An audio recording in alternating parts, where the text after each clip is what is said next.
शनिवार को प्रखंड प्रमुख सोनी देवी की अध्यक्षता में पंचायत समिति की बैठक प्रखंड मुख्यालय स्थित सभागार भवन में संपन्न हुआ। बैठक के लिए कुल 13 एजेंडे को रखा गया था। आज की बैठक में पहली बार स्थानीय विधायक डॉक्टर मुरारी मोहन झा उपस्थित हुए। विधायक डॉक्टर मुरारी मोहन झा का स्वागत प्रमुख सोनी देवी ने पाग चादर देकर किया। पूरी बैठक के दौरान विभिन्न मुद्दों को लेकर सदन में हंगामा होता रहा और बीपीआरओ को उठकर सदस्यों को शांत कराना पड़ा। विधिवत प्रारंभ होने के बाद विधायक डॉक्टर मुरारी मोहन झा ने प्रखंड भर के विभिन्न विभागों के अधिकारियों की खोज प्रारंभ किया तो कई पदाधिकारी भागे भागे बैठक में पहुंचे। इसके बावजूद बीएसएस, कृषि पदाधिकारी, कल्याण पदाधिकारी, श्रम प्रवर्तन पदाधिकारी आदि कई बैठक में अनुपस्थित रहे। विधायक डॉक्टर मुरारी मोहन झा ने कार्यपालक अधिकारी जयप्रकाश मंडल को बिना किसी सूचना के अनुपस्थित रहने वाले अधिकारियों को कारण परीक्षा जारी करने और 1 दिन का वेतन रोक दिए जाने का निर्देश दिया। उन्होंने प्रखंड मुख्यालय में एक शिकायत पेटी लगवाने का निर्णय दिया। कहा, जो भी शिकायत लोगों की होगी लिखित देंगे, सप्ताह में 1 बार शिकायती पत्र मैं देखूंगा। बैठक में अधिकांश सदस्यों ने बिजली विभाग के कार्य प्रणाली पर आवाज उठाई। सदस्यों ने क्यूटी विद्युत कनीय अभियंता पर फोन रिसीव नहीं करने, अवैध पैसे लेने, ऑफिस में नहीं बैठने आदि का आरोप लगाए। सदस्यों ने सदन के माध्यम से प्रखंड क्षेत्र में मवेशी अस्पतालों की संख्या बढ़ाए जाने की मांग किया। सदस्यों ने सभागार की एयर कंडीशन को भी ठीक करवाने और सदस्यों के टेबल पर माइक लगवाने का आग्रह किया। पंचायत समिति सदस्यों ने बीपीआरओ पर पंचायत में कार्य देने में भेदभाव रखने का आरोप लगाया। किसी पंचायत में ज़्यादा, किसी पंचायत को कम कार्य दिया गया। बरियोल पंचायत की पंचायत समिति सदस्य गीता देवी ने पंचायत सचिव पर एनओसी के लिए पैसा मांगने का आरोप लगाई। उप प्रमुख धर्मशिला देवी ने भी अपने कार्य क्षेत्र में अब तक एक भी कार्य नहीं देने का आरोप लगाते हुए विकास मद के पैसे देने की मांग की। सदन की बहस में फतेह अहमद, मोहम्मद सगीर, जगदीर यादव, शत्रुघ्न साहू, एहसान कुरैशी, रूबी कुमारी, रिंकू कुमारी, सीताकांत झा, रमेश दास, तमन्नी नदाफ ने बढ़ चढ़ कर हिस्सा लिया। बैठक में बीडीओ रुखसार, प्रभारी सीओ चंदन कुमार, जयप्रकाश मंडल, डॉक्टर नमन कुमार लाल, कुमुद कुमार झा, अमित वर्मा, रमन कुमार रमन, रेयाम थाना अध्यक्ष विनय कुमार, कमतौल थाना अध्यक्ष अमित कुमार, विकास मंडल, उषा कुमारी, मुन्नी कुमारी, अरविंद कुमार पांडे, जयानंद झा आदि लोग बड़ी संख्या। दूसरी चीज की समन्वय जब नहीं बन पाता है तो हम लोग लैक इन्फॉर्मेशन तक नहीं पहुंचा पा रहे हैं, उस पर कार्रवाई नहीं हो रही है। जो सड़क एवं आवागमन भी लोक निर्माण में आता है उस पर का सुनिश्चित किया जाए कि जो पेड़ पौधा एकदम डार्क हो गया है, लूट मारक गैरत वहाँ पे कुछ भी हो सकता है। पानी के समय जब पानी होता है तो पेड़ पौधा झुक जाता है और इनको पूरा मालूम है कि कहाँ कहाँ पे स्पॉट करता है, बिजली डिस्टर्ब होती है पेड़ के झुकने के कारण, तो उस पे ये लोग काम नहीं करते जी। जैसे सर क्यूटी रनवे से जाता है ये यहाँ, इसमें भी पेड़ पौधा बहुत रोड पे है। ये हाजीपुर से जाता है, इसमें पेड़ पौधा, उसकी कटिंग वगैरह कटाई करने का जो है पुलिस प्रशासन को भी रिक्वेस्ट करते हैं कि आप लोग भी जो कम से कम पेड़ पौधा की कटाई करने, छटाई करने में अपना योगदान दिलवाएं।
अपना अपने सूची बनाए, हिसाब बनाए, लोकल संबंधी, बिल संबंधी, कनेक्शन संबंधी सूची बनाकर हमको सरकारी निश्चित करें कितना बिजनेस का विस्थापन करेंगे।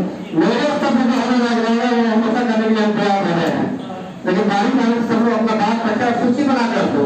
इस संबंध में हमने मुख्यमंत्री को कहा था कि कितना क्षतिकरण करना है, कौन लगाना है, कितने दिन की सूची बनाकर दीजिए। सबको बोला गया था कि आप अब सूची बना दें कि पंचायत की गली में जितना पैसा लगेगा आज काम हो रहा है प्रोजेक्ट का, आज काम हो जाएगा तो हो जाएगा। लेकिन पहले वाला काम नहीं था, सूची बना रहा था हमको नहीं मिला था। ये देना चाहिए। ये जैसा जिस गाली सुनता हूँ मैं, जिस जुमा की नमाज होती है मैं घर छोड़ के बाहर में रहता हूँ।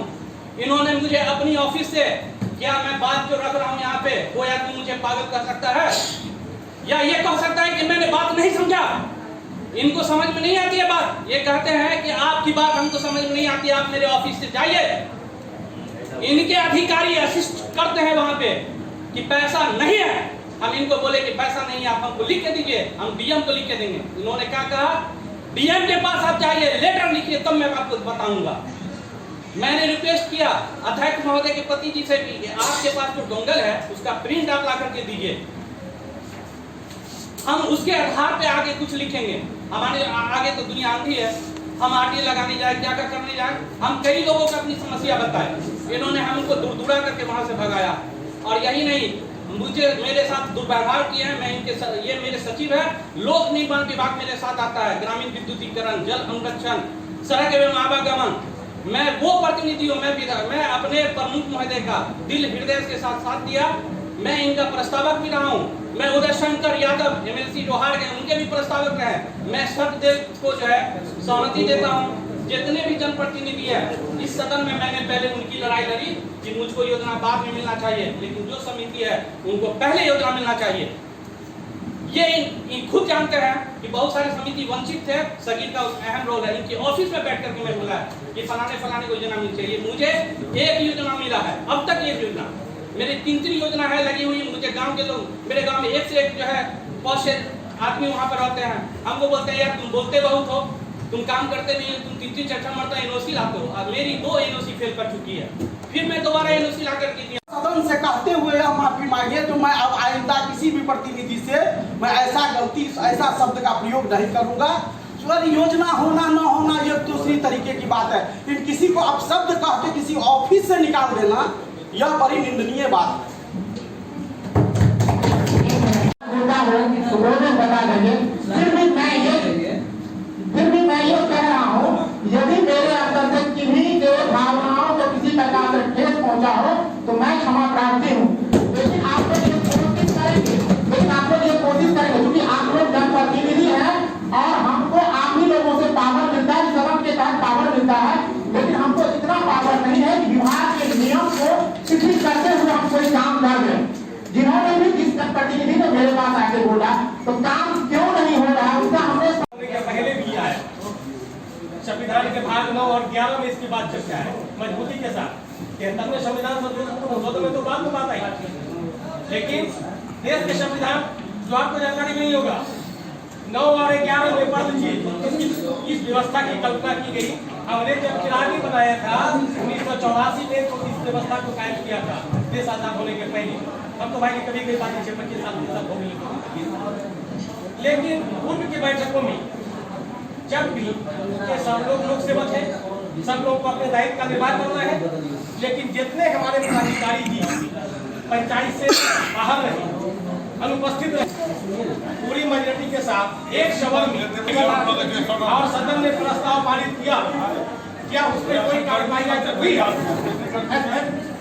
जवाब दीजिए, हम लोग जाएंगे। ये जब बैठक हुई, इस सदन ने ध्वनि मत से एक विचारों में जो लोग हमेशा अनुपस्थित रहते हैं उनके जरूर उनके वेतन पर रोक लगाई गई। स्पष्टीकरण पूछने की बात किए।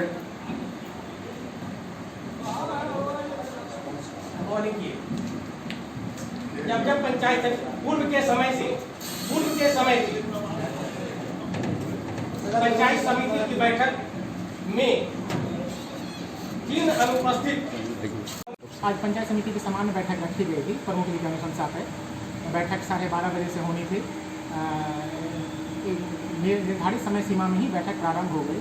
आज माननीय विधायक भी हमारे केवटी के मुरारी मोहन झा भी आए हुए थे और इसके बाद बैठक का जो एजेंडा था वो सभी विभागों से संबंधित एजेंडा था।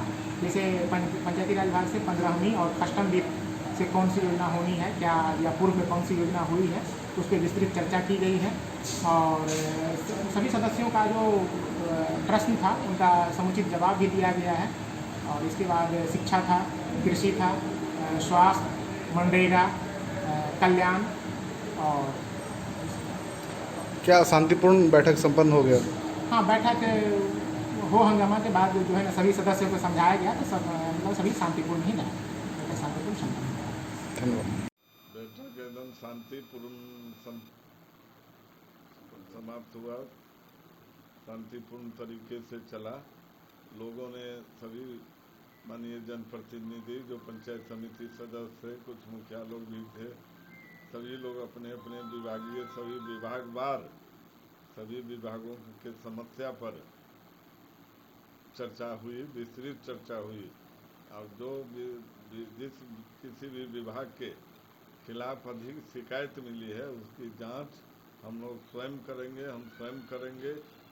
उसमें जैसे आंगनबाड़ी का काफ़ी शिकायत है, दाखिल खारिज में शिकायत है, कर्मचारियों द्वारा अवैध रूप से पैसा लिया जाना, इसकी शिकायत प्राप्त हुई है। और भी विभिन्न विभाग हैं, मनरेगा में खुद शिकायत प्राप्त हुआ है। आपको पंचायती राज के अधीन जो काम 15वीं या खष्टी से चलाया जा रहा है उसकी शिकायत प्राप्त हुई है। उसमें भेदभाव बरतने का भी पता चला है कि किसी पंचायत को अधिक काम दे दिया गया है, किसी पंचायत को छोड़ दिया गया है, या इस प्रकार की शिकायतें मिली है, जिसका विस्तृत रूप से हम इसका फिर पुनर्समीक्षा विभाग वाइज करेंगे और उसके बाद उस पर कार्रवाई की जाएगी। और जो पदाधिकारी आज अनुपस्थित थे इस बैठक में, उनको मैंने कहा है कि सभी पदाधिकारियों का एक दिन का वेतन स्थगित किया जाए जिन्होंने कोई कारण नहीं बताया और बगैर किसी कारण बताए ही यहाँ अनुपस्थित रहे। जैसे मैं मनरेगा की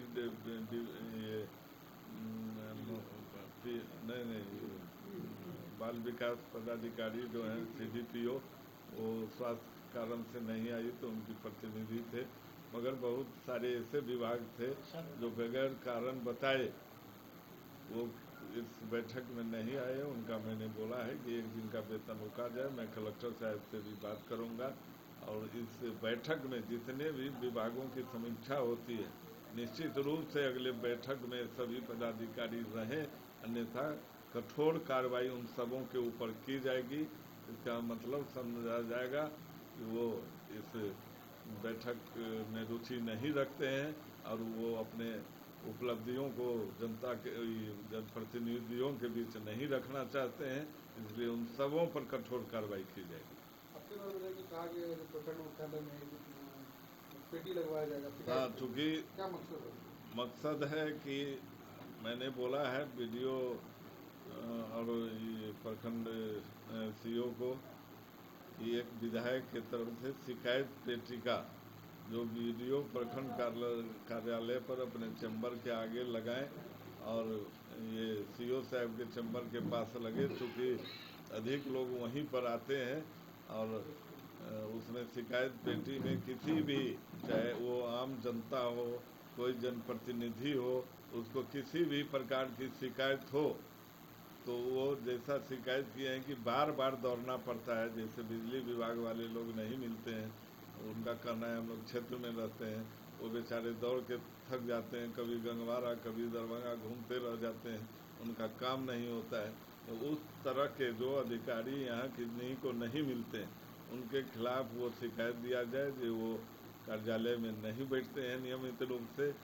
और साप्ताहिक में उसका कलेक्शन करवाऊंगा अपने कार्यकर्ताओं के द्वारा, चाहे यहाँ के कुछ स्टाफ के द्वारा मैं मंगवाया करूँगा उसको। हर एक सप्ताह का उसमें डेट फिक्स रहेगा कि इतने दिनों का आके वो हमारे यहाँ रख दें और उस पर जितने भी आवेदन रहेंगे उस पर सब भी जिस भी संबंधित विभाग के रहेंगे सभी विभागों को उचित कार्रवाई करने के लिए, तुरंत उस पर निर्णय लेने के लिए हम सभी से पत्राचार भी करेंगे। जो दूरभाष से बात करना होगा दूरभाष से भी बात करेंगे और उसके कामों का निष्पादन करवाएंगे।